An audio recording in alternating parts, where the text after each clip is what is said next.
Hoy os voy a hablar de los cultivadores que siguen el camino demoníaco. No hace mucho hice un vídeo sobre los reinos de cultivo y por lo que he podido ver el vídeo os ha gustado, le habéis dado apoyo y por lo tanto hoy, siguiendo vuestras peticiones, os traigo otro vídeo por el estilo. Lo primero que tengo que señalar, ¿qué es un cultivador demoníaco?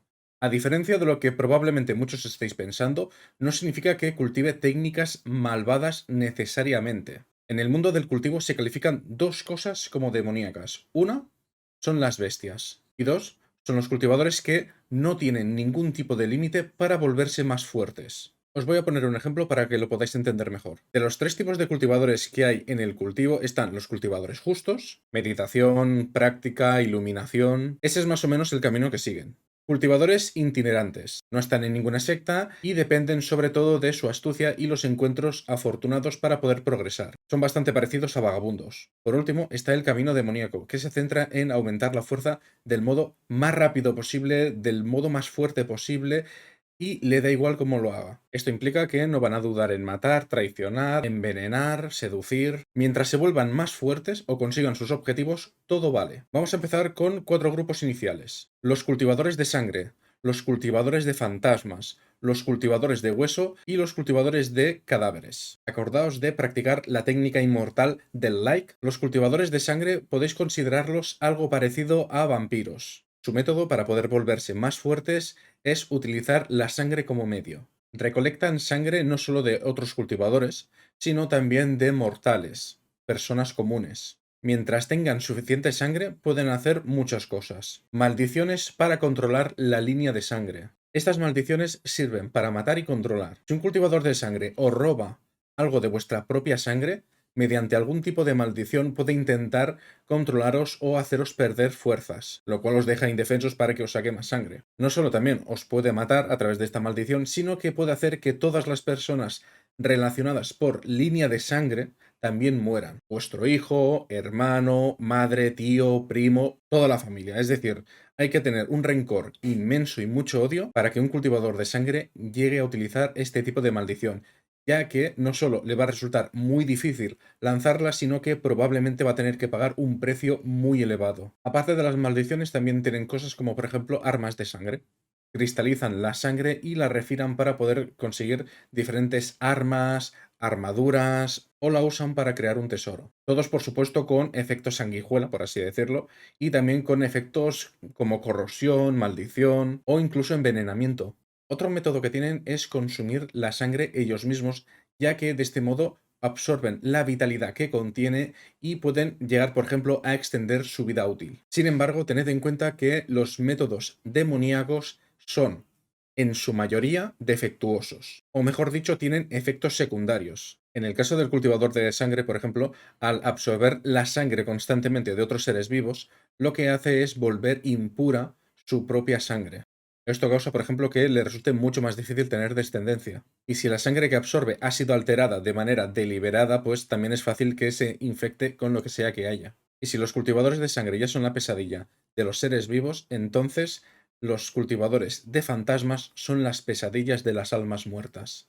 Los cultivadores fantasmas se centran, como he dicho, en el control de las almas muertas, pero esas almas tienen que estar llenas de odio, rencor y por el estilo para poder ejercer su influencia. De hecho, muchos cultivadores fantasma lo que hacen es, por ejemplo, enamorar a una persona y llegado el momento, cuando está en su momento más feliz, traicionarla y matarla para generar un fantasma vengativo.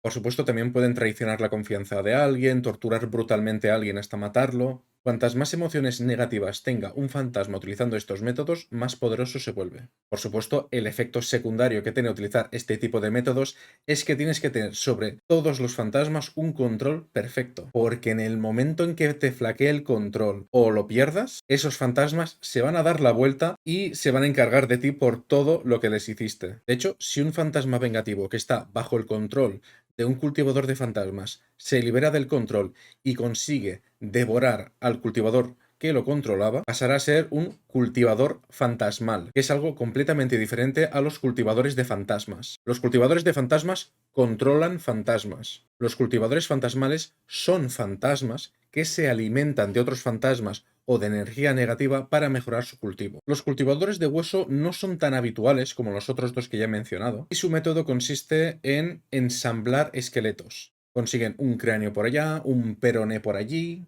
La cuestión es que se centran en que los huesos sean únicos. Por ejemplo, para los brazos van a intentar conseguir huesos de un cultivador guerrero. Para las piernas buscarán los huesos de un cultivador que sea veloz. Para cosas como la columna vertebral, la caja torácica y tal, buscarán cultivadores que sean resistentes, duros. Su fuerza se mide por la cantidad de huesos que han reunido. Empiezan, por ejemplo, con los huesos de la mano, porque pueden utilizar los huesos de los dedos como dardos. La calavera se puede utilizar como un contenedor para su energía y cosas por el estilo. Una vez que tienen el esqueleto completo, significa que ya han llegado a un nivel bastante avanzado de su cultivo de huesos. A partir de ahí pueden decidir hacer otro esqueleto o pueden intentar mejorar ese esqueleto. El efecto secundario que tienen los cultivadores de hueso es que se pueden llegar a enfermar muy fácilmente.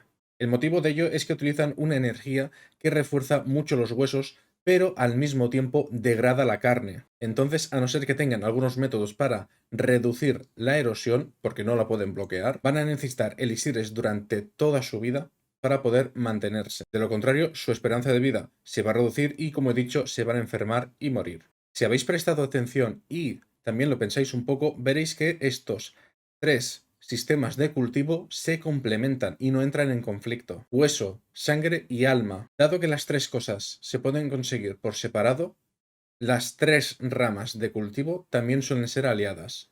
Después de todo, no hay conflicto de intereses y todo el mundo consigue lo que busca. Vamos a hablar ahora de los cultivadores de cadáveres, que son la versión opuesta de los cultivadores de marionetas del camino justo. Como os podéis imaginar, lo primero que tienen que hacer los cultivadores de cadáveres es conseguir un cadáver, pero tienen sus propios estandartes. Un cultivador de cadáver que empieza por este camino va a empezar utilizando cadáveres de mortales. Luego, a medida que vaya derrotando cultivadores de más nivel, utilizará esos mismos cadáveres para reemplazar sus cadáveres. El motivo es muy simple. Cuanto más fuerte fuese la persona en vida, más fuerte y más potencial tendrá el cadáver una vez refinado. Pero aquí también hay algunas condiciones a las que tienen que prestar atención. Y es que el cadáver debe estar en buen estado, fresco, si queréis llamarlo de otro modo, y tiene que tener el menor daño posible. Es decir, no pueden utilizar un cadáver al que le falte un brazo, o que tenga un agujero en el pecho del tamaño de una bala de cañón. ¿Veis cuál es el problema con este camino de cultivo? Que, dado que quieren refinar cultivadores poderosos, van a tener que luchar contra ellos. ¿Vosotros creéis que esos cultivadores se van a quedar quietos, van a dejar que los maten de modo que su cuerpo quede entero? Si saben que van a ser el objetivo de un cultivador de cadáveres, lo más probable es que terminen autodestruyéndose y llevándose consigo el cadáver del cultivador de cadáveres. Por lo tanto, la gran dificultad que tiene este tipo de cultivo demoníaco consiste en conseguir los cadáveres de alto grado. El tipo de cadáver se divide en tres tipos de cadáver: cadáver de bronce, cadáver de plata y cadáver de oro. Cuanto mejor sea el cadáver, más energía retroalimentará al cultivador de cadáver. Por ejemplo, si os encontráis un cadáver que ni siquiera es de bronce, pues probablemente va a ser el cadáver de un mortal. Si os encontráis con un cadáver de bronce, entonces quizá estamos hablando de un cultivador de cadáveres en el reino de la fundación. Si es un cadáver de plata, pues quizá ronda el núcleo dorado, un poquito más fuerte. Y los cadáveres de oro, pues ya pueden llegar al nivel de alma naciente. A ver, otro tipo de cultivador demoníaco que se me ocurre son los cultivadores de gus, también conocidos como cultivadores de insectos. Dichos cultivadores se centran en cultivar insectos, sobre todo venenosos. Los insectos venenosos componen como el 95% de los gus que utilizan este tipo de cultivadores. Eso sí, también hay luego varios tipos de gu que tienen efectos diferentes. Por ejemplo, los gu de control. Estos gus lo que hacen es picar al objetivo y plantarles un huevo de gu. Mediante ese huevo pueden controlar al cultivador. Y si el cultivador o mortal decide desobedecer las órdenes, entonces el huevo eclosionará y se comerá, me invento, el cerebro o el corazón. Con estos insectos pueden espiar, controlar, envenenar, y de entre todos estos insectos suele haber uno que hace simbiosis con el cultivador de insectos. El resto de insectos es carne de cañón, ¿vale? Son sus soldados, pero ese insecto en concreto debe cuidarlo. Porque si algo le pasa al insecto central, entonces el cultivador de insectos también va a tener consecuencias. El lado negativo de este tipo de cultivo demoníaco consiste en que se necesita una gran cantidad de carne y sangre para alimentar y hacer evolucionar a los Gu.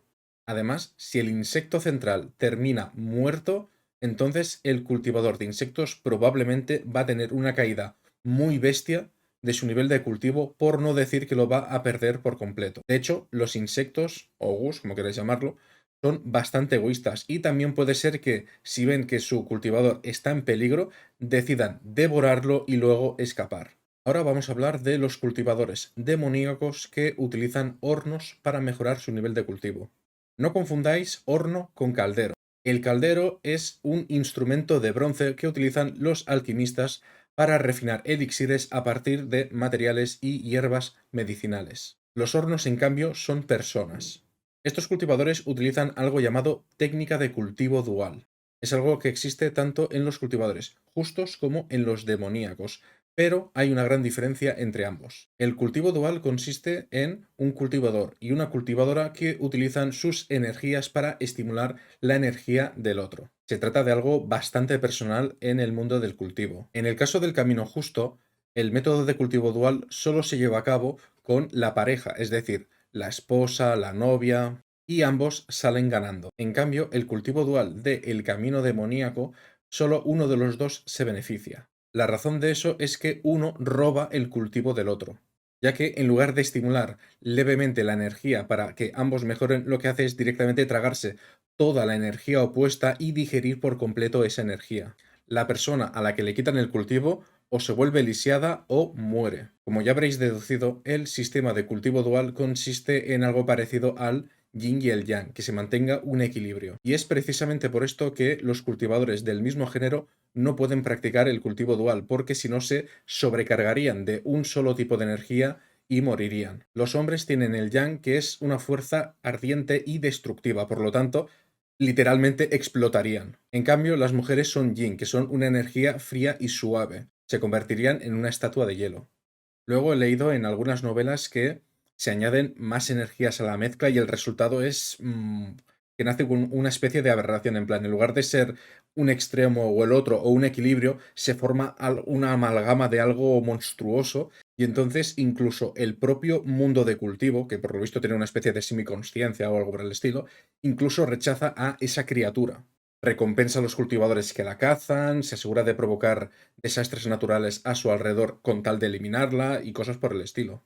También hay otro tipo de cultivadores, como por ejemplo los cultivadores de línea de sangre, los cultivadores de formaciones, y más de estos. Lo que pasa es que, aunque los métodos del camino justo y demoníaco difieren, es como una ocupación un poco neutral. Por lo tanto, en todo caso haría un vídeo aparte para este tipo de cultivadores. Probablemente haya más tipos de cultivadores demoníacos, pero voy a hablar solo de uno más, el cultivador de matanza. Este cultivo demoníaco consiste en hacer solo una cosa: matar. Cuanto más mata este cultivador, más fuerte se vuelve. Podéis pensar, bueno, pues igual no parece que tenga ningún defecto, tampoco parece muy difícil. Tened en cuenta que la cantidad de seres que tiene que matar es abrumadora.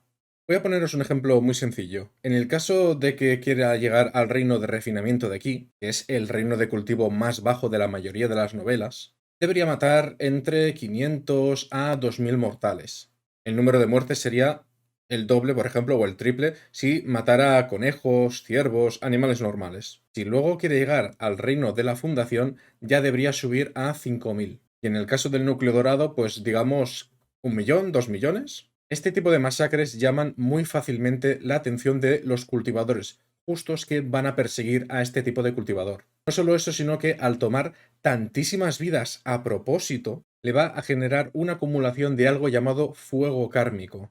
Una vez que el fuego kármico se acumule hasta cierto punto, será quemado y morirá. Morirá, me refiero a no que morirá y luego se va a reencarnar, no, no, no, o sea, se le corta la posibilidad de reencarnación incluso. Además, hay muy pocas formas, pero muy pocas, de reducir la acumulación de fuego kármico. Es decir, el cultivo de la matanza es un camino prácticamente suicida. Tened en cuenta que los caminos de cultivo demoníaco que he hablado son los generales en el mundo del cultivo. Ya sea en los juegos o en las novelas, pues quizá hagan algunas adaptaciones o pongan cultivadores demoníacos completamente nuevos. Dejad abajo en los comentarios si os habéis encontrado con un camino de cultivo demoníaco que no haya aparecido en este vídeo y también comentad de qué os gustaría que fuera el próximo vídeo de cultivo. Y recordad suscribiros si todavía no lo habéis hecho.